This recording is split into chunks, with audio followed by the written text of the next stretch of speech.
जोबोद मोजाङैनो सोलिगासिनो दङ दा एसे फिनिशिंनि खामानि सोलिगासिनो दङ ओंखायनो आं सान्दों बारा गोबाव सम बेवहाय लानाय नंला जोंनिफ्राय जिखिनि फान्ड मोनबावनो दङ बिथांमोना बेखौ थाबैनो जों रिलिज खालामनायनि बेबस्था खालामगोन आरो क'क्राझार नोगोरमायाव बेबायदि मोनसे थानसालि लुनो हानाया जोबोद मोजां जादों आरो बेवहाय बर'ल' बाथौल' नङा गुबुन धोरोमारि सुबुंफोरबो थायो नाथाय बेवहाय बयबो फैनानै बिथांमोना दर्शन खालामफैनो हागोन दा बेवहाय बर'नि जि केपिटेल क'क्राझार टाउन दा बेवहाय प्रिमिटिभ जि कालचार बर'नि आरो ट्रेडिशन बेखौ प्रिजार्भ खालामनो थाखाय बेवहाय धोरोमजों लोगोसे बे थानसालिखौ लुनाया जोबोद मोजां जादों बे रिसार्च सेन्टारखौ दा बेनिखायनो आं बिथांमोनखौ साबायखर बावो आरो बे मोनसे समाव बेयो मोनसे सेन्टार पइन्ट जागोन दा बे हिसाबै बेवहाय जायफोर मेनेजिं कमिटि दङ बिथांमोना खोब मोनसे भिजन लानानै डिसिप्लिननि गेजेरजों खामानिखौ मावलांनांगोन आरो आथिखालाव गुबुन गुबुन धोरोमारि सुबुंफ्रा जेरैबायदि गावसोरनि थानसालि स्टाडि सेन्टारफोरखौ मोजाङै खालामदों बेवहाय जिहेथु गोबां रुम्सफोर दङ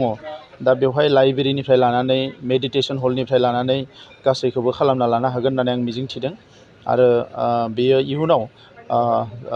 क'क्राझार टाउनल' नङा बा क'क्राझार डिस्ट्रिक्टल' नङा एन्टायार माने बड'लेण्डआवनो जिखिनि बाथौ सिबियारि दङ बिथांमोना केपिटेलाव फैनाय लोगो लोगोनो बेखौ दर्शन खालामलांनो हागोन बेबायदि मोनसे सुबिदा जागोन होननानै आं मिजिंथिदों खाबुआ थागोन बेवहाय आरो बे लासै लासै दासो एसे मोजां परिबेस फैनाय लोगो लोगो अर्गेनाइज भाबै बे खामानिफोरखौ मावनो खाबु मोनदों आरो बेवहाय जायफोर रिफर्मार बिथांमोना गोबां जिखिनि रुल्स रेगुलेसन नेमखान्थिफोरखौ बिथांमोना लिरनानै दोनलांदों दा बेवहाय बिनि सायाव माखासे स्टाडि आरो रिसार्च जागासिनो दङ दा बेफोर गासैबो जाजोबनायनि उनाव बेखौ मुलुगनि मानसिफोरनि गासैनिबो थाखाय सोरबाफोर बाथौनि सायाव स्टाडि रिसार्च खालामोब्ला बेबायदि सेन्टारफ्राव फैनानै मोजां स्टाडि आरो रिसार्च खालामनो हागोन होननानै आं मिजिंथियो आंनि मोनसेल' खावलायनाय दा बेयो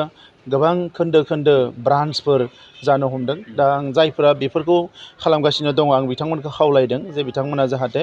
मोनसे सिंगोल आमब्रेलानि फैनानै मोनसे मोजां रुलजों सोलिनो थाखाय बयबो नाजायो आरो बेवहाय मोनसे आंनि स्पेसियेल खावलायनाया बेनो जे गोबाङानो गोबां जोंनि खान्थिजों दाबो सोलियो बर' हारिया गोदो गोदायनिफ्रायनो बे हालामाव रायजो जाबोदों नेचार मिथिंगा बायदिसिनाजों जोङो सोलिबोदों दा बेवहाय समनि खावलायनायाव जों जियानो खालामा मामोन दायो जिहेथु जोङो मोनसे जाथि हिसाबै जोंनि राव जोंनि धोरोम गासैबो अर्गेनाइज जाबोगासिनो दङ बे बुब्लियाव आं बयखौबो साननो थाखाय खावलायो